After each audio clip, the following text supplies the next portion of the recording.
Has it ever happened to you where you were, let's say, in your car, singing along to the radio, and your passenger chuckles, and you say, "What?"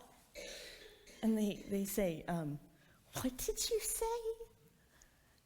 And you say, we can take our horoscopes to Mexico." And they burst out laughing and tell you that that's not the line of the country song. It's, "We can take a horse cross to Mexico." I don't know if anybody remembers that song. It occasionally gets stuck in my head, but it's not horoscopes. Yeah, just in case you were wondering. I mean, I know I'm not the only one. Song lyrics get misheard all the time. There was quite an internet to-do with Taylor Swift's Blank Space song when everybody was caught singing "All the Lonely Starbucks Lovers," you know? And it was supposed to be "Got a long list of ex-lovers." No Starbucks, unfortunately. Well, last week we talked about how the story can often be found in what's unsaid. Today, we're going to talk about the danger of filling in the blanks, especially when it comes to our own cultural assumptions and stereotypes. That we must be cautious on that edge as well. So, this series, of course, if you've been joining us, you know, started with the first chapter of Matthew and the genealogy that he lists that tells the family tree of Jesus. And we noticed how there was something very interesting and curious about this genealogy, in that it included some women's names, which is unnecessary in a patrilineal society. Are not usually included, but for some reason Matthew does. And today we get to what I think is the most interesting line in the whole genealogy. You know, we've gone from Abraham, Isaac, Jacob, Judah, Hezron, and Aram, and Aminadab, and Nahshon, and Salmon, and Obed, and now we are at Jesse was the father of David the king. David was the father of Solomon, whose mother had been the wife of Uriah. So that raises extra eyebrows, right? Because we've not, well, in fact, we haven't directly included a woman's name, although we know from the story that it points us back to, the stories, rather, that it points us back to, that her name is Bathsheba. But here, to list not only a woman, but to list her as the wife of someone that is not the one in the genealogy who's the father. Yeah. I mean, this is pretty intriguing and scandalous, if you ask me. It's quite interesting. And so we go today to Bathsheba's story. And as is often the case, we have discovered the text doesn't give us all of the answers or the details. And yet, I think you might find our investigation today interesting.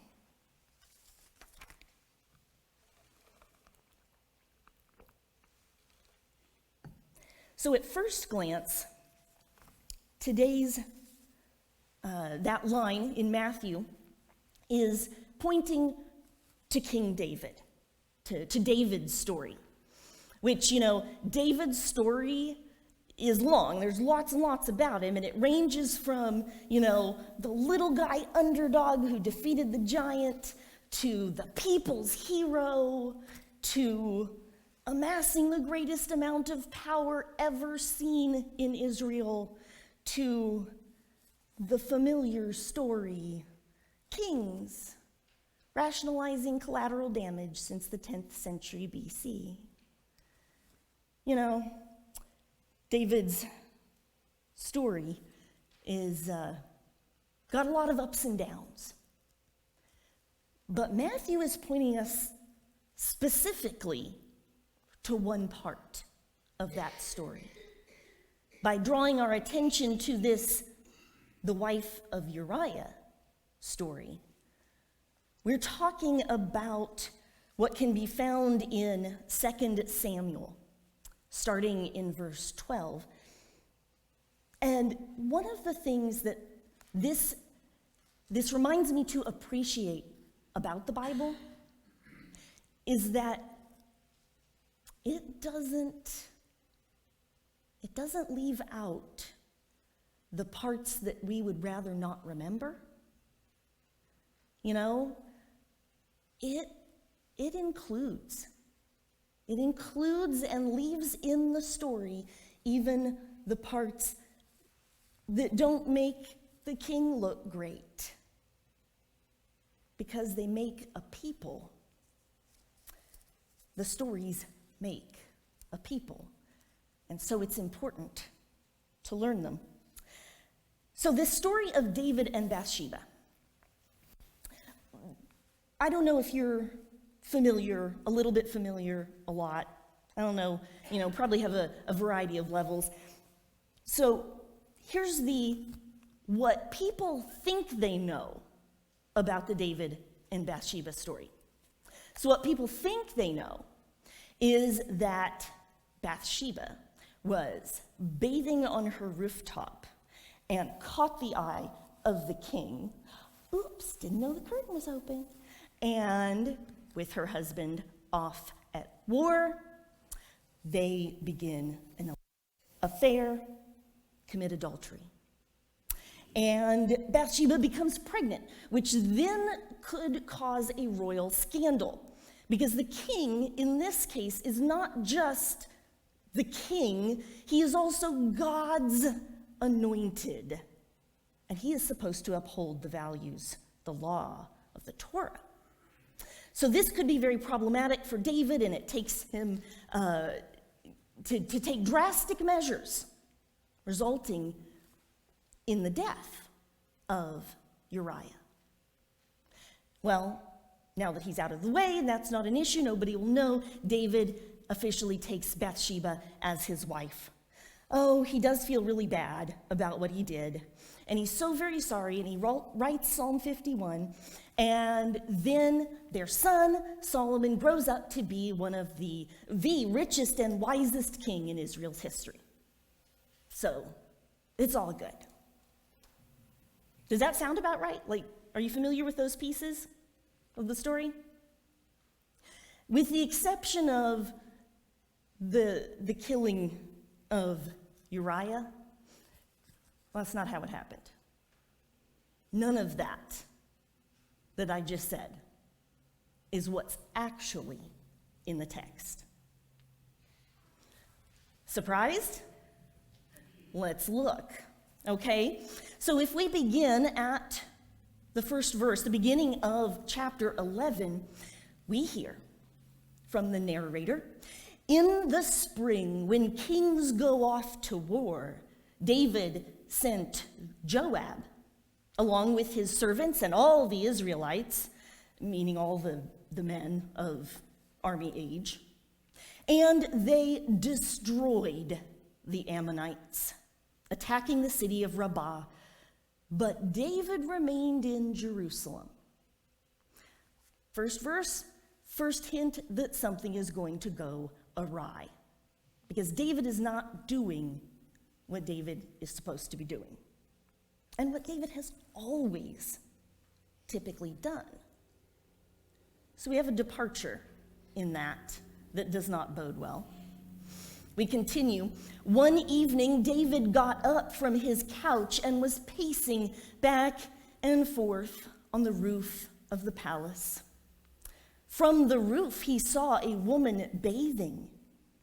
The woman was very beautiful. Okay, so where's David?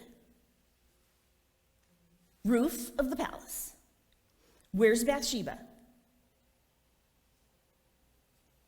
It doesn't say.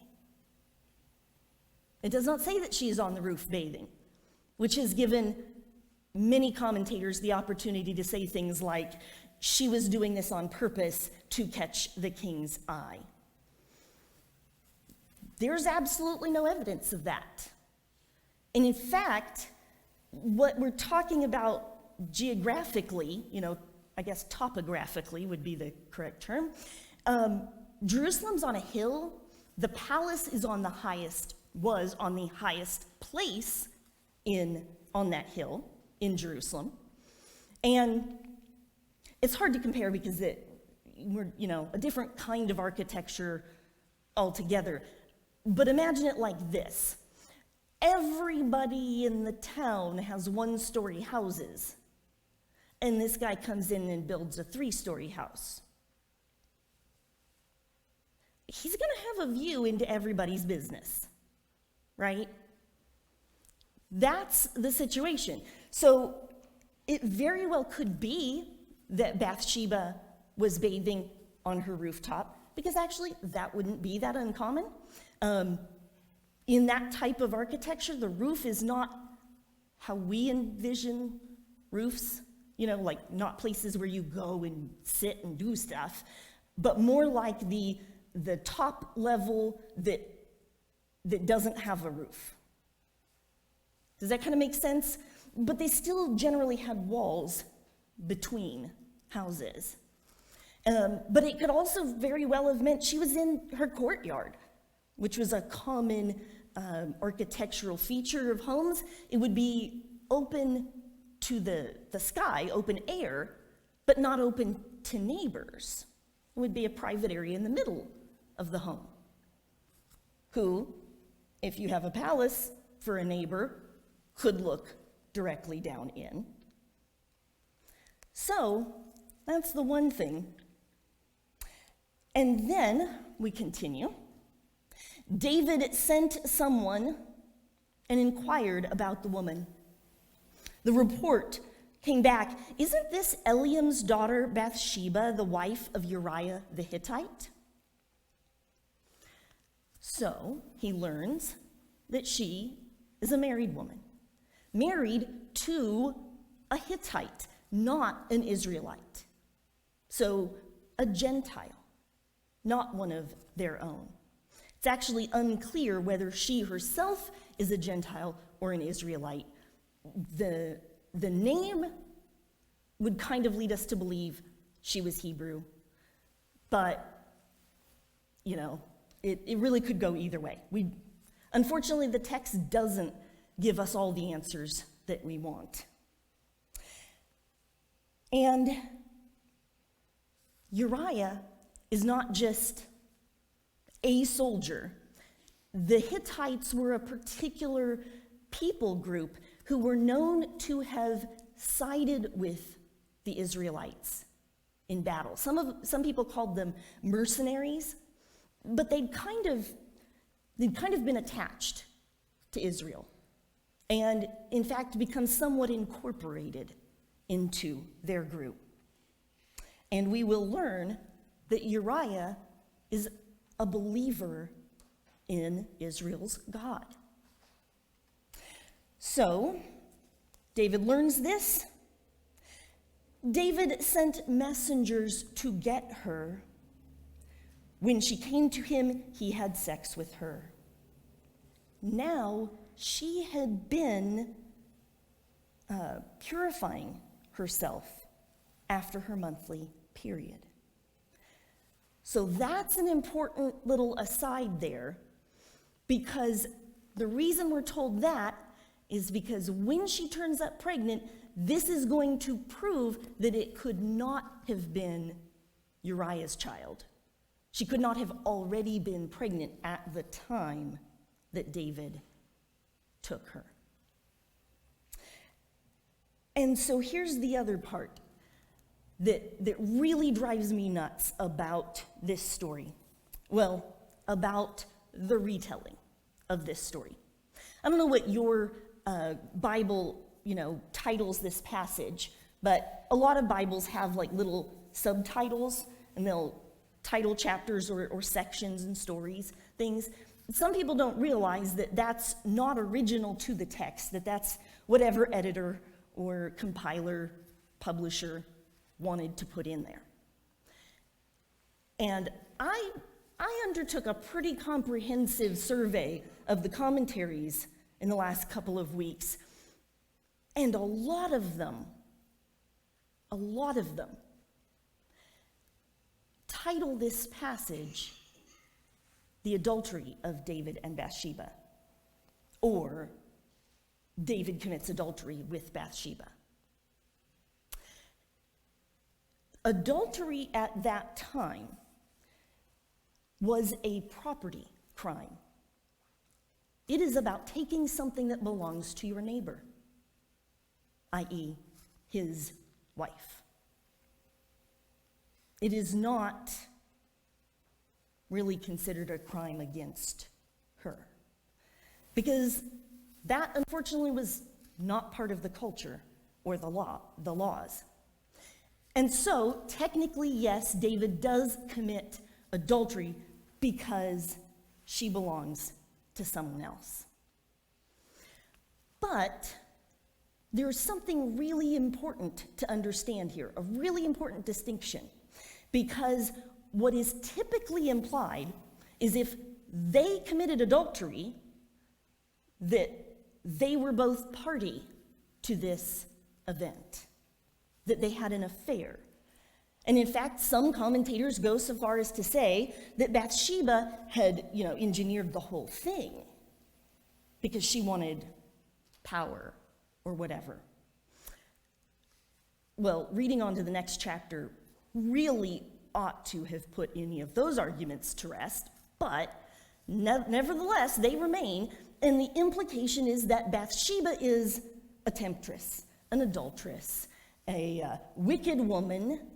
I read all of those terms in commentaries this week, over the last couple weeks. But let's look at what the text actually says. David sent for Bathsheba. When the king, who can have anything he wants and is known to be divinely ordained to do so, sends for an average person, a not royalty person, who has the power in that situation? The king. So, Bathsheba, does she have a choice when the palace guards show up at her doorstep? Does she have a choice in whether she goes to the palace or not? No. She has no practical choice. In fact, if you wanted to really draw out the argument, you could say, sure, she had a choice. Her choice was to go willingly, be dragged, or be killed. Is that a choice? No, that's coercion. That is not consent. And when we have a sexual interaction without consent, it's called rape. I am going to retitle this in every Bible I find, The Rape of Bathsheba. Because that's what's accurate. That's what it's called. But we don't want to use that word. We don't want to think about that. especially not of the great King David. But it's the truth. And it's something that we are still struggling with today, understanding the relationship between power and consent and sexual activity. It still happens all the time that people are forced or not really given the opportunity to consent, affirmatively, actively consent. And we don't teach or talk about it. So when we don't talk about stuff and we shove it under the rug and out of sight, it goes away and it's not a problem anymore, right? No. That doesn't work for anything, ever. Problems do not disappear because you refuse to look at them. Sorry. I hope this isn't breaking news to anybody. But that's important to me, and it's important to be faithful to Bathsheba's story, to say what it really is. Because I know so many women who have been harmed by the incorrect retelling of this story and have even been called Bathshebas in a pejorative way. This story is not a weapon. It is not a weapon. So, next verse. She returns home. The woman conceived and sent word to David, "I'm pregnant," she said. I'm going to kind of speed through and tell the short version of this next part of the story. So what happens is his first plan, because this could be a royal scandal and he doesn't want this getting out. The first plan is to have Uriah come home from battle, him go enjoy the night with his wife. He gets back and she's, out to here or has a baby, depending on how long they're out at battle. He'll just naturally assume it's his and no problem, right? Well, it doesn't work because it turns out Uriah is so loyal. He says to the king, I can't go home and spend the night with my wife in my own bed and eat my own food and all of that when my brothers in arms, the men that are under me, he's an officer, by the way. The men that are under me are in tents on the front lines. I can't do that. And David even tries getting him drunk so that he will, apparently be less moral. And that doesn't even work. And so, plan B for David is, if Uriah is dead, that works too, right? So, he writes out this plan, sends it back to the front lines in the hands of Uriah. Cold, cruel.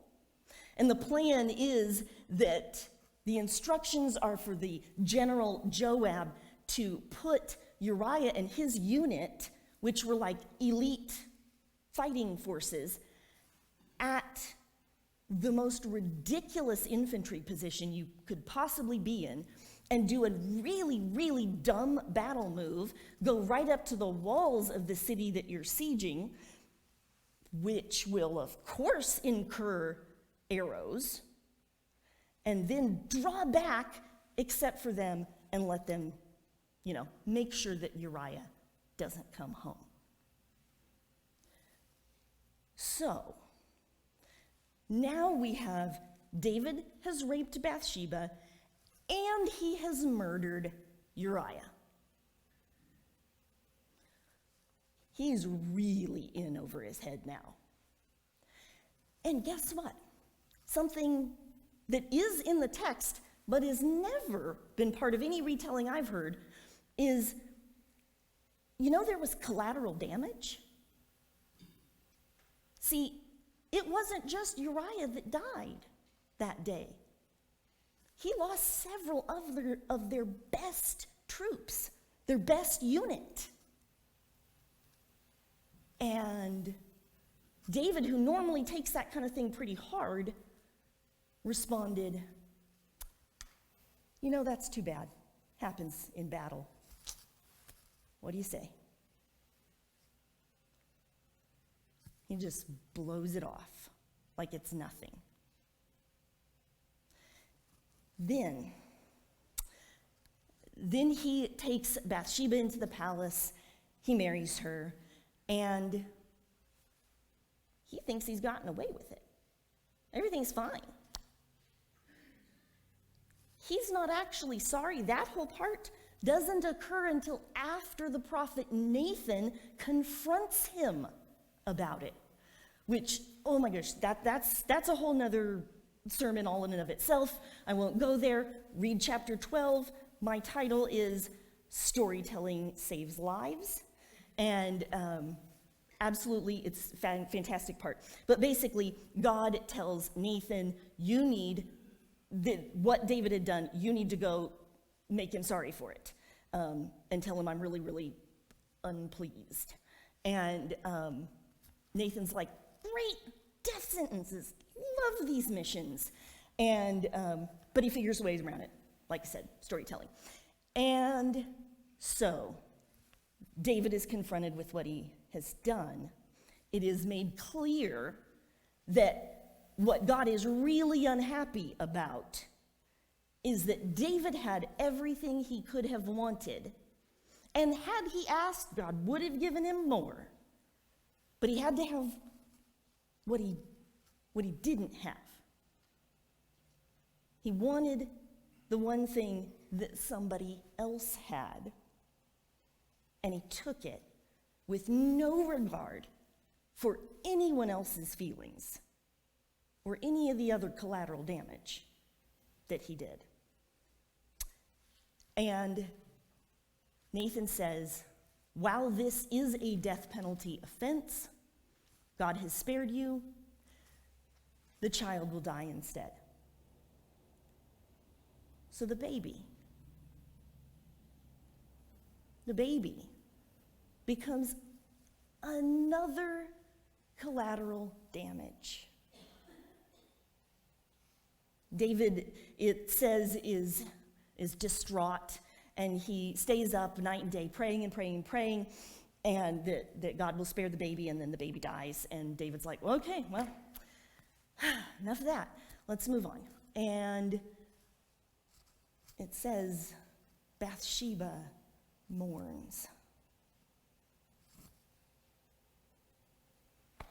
Just like she did her husband. We don't get any more than that. Unfortunately, the text doesn't really concern itself much with her feelings or concerns either. But then they go on to have another son. And that child is named Solomon. And that child does grow up to become the wisest and richest king in Israel's history, in no small part due to the intervention, the direct intervention of his mother Bathsheba. That story picks up, Bathsheba's story picks up in 1 Kings chapter 2, if you want to go on. But basically, she becomes finally a respected person. Her son Solomon loves her. And when he becomes king, he builds her a throne, and she sits to his right hand. And so he consults with her. And it appears at least she has finally been granted some dignity and respect. But why? Why, Matthew? Why on this particular roller coaster? Why have we done this again? And there's several reasons that scholars believe that Matthew points to this story and puts the wife of Uriah in there to raise the eyebrows and make us think back at that time. It fits several themes of Matthew's, and so it's great foreshadowing because it foreshadows that Gentiles will become part of the church.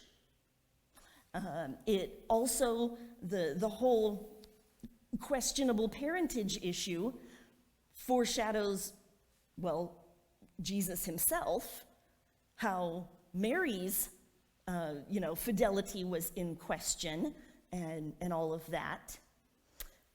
It also brings back a theme that we find in the Hebrew Bible of this opposite thing that happens sometimes where the ruler, the person who we would expect to be righteous, to know better, doesn't and fails when a Gentile does the right thing, is righteous. So and Matthew plays on that theme. So it could be all of those things. But here's why I love it. Not just for whatever Matthew chose to include it for, because of what it accomplishes. Because what it accomplishes, when Matthew brings Bathsheba into this story, into the story of Jesus, he brings her from the queen mother in the court of her son to the court of another king of the Jews, another son of David, the one who is Jesus, the Christ, the Messiah. And that is such a Jesus thing to do. That is exactly what Jesus will go on to accomplish. Take people who are maligned or marginalized and bring them into the presence of the living God, the kingdom in which all is new and right. He will lift up the lowly. He will send the righteous away empty. He will redeem. He will love. He will uplift people who have been tossed aside. And Matthew, whether intentionally or not, becomes a part of that story of taking someone who was maligned and has been talked about and their story used against their will, and brings her into a space that she is a key player in how Jesus comes about. She becomes a part of Jesus' story. And since we're a part of Jesus, she becomes part of our story. And when we can see her and remember her for who she really was, maybe we can see ourselves, or there's room for others at the table. There's room for others to see themselves in Jesus' story.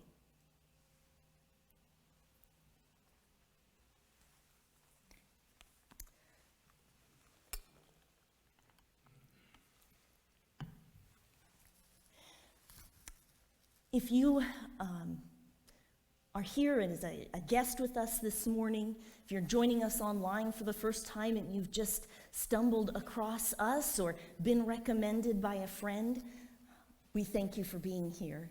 We thank you for taking that step, and we offer to you the opportunity to get involved if you would like to know what we have going on here, if you would like to make a step in your discipleship journey, if that's to accept Jesus Christ for the first time, or to recommit your life, or to join a new community of faith, we invite you to consider that. You can come forward and let me know right now. You can leave a message online. You can contact me during the week. However you do, we'd be glad to celebrate that with you. And now, as we come to the end of our time together this morning, let us stand and sing together.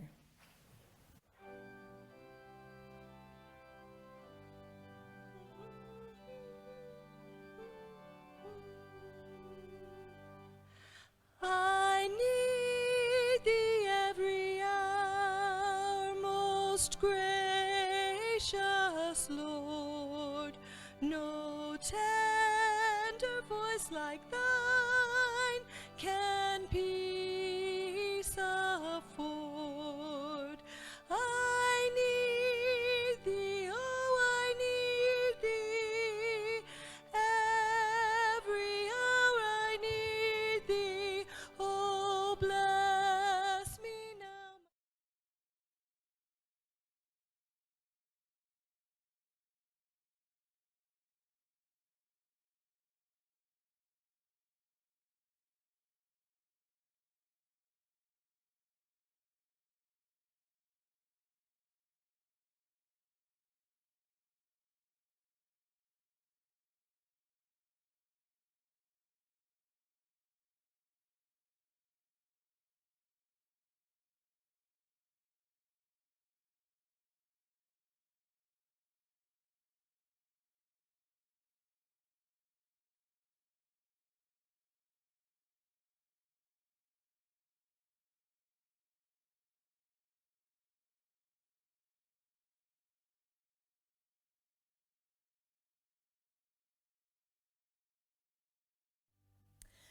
Thank you for choosing to spend your morning with us in worship, whether you're here or joining us online. We are so glad that you're a part of worship this morning.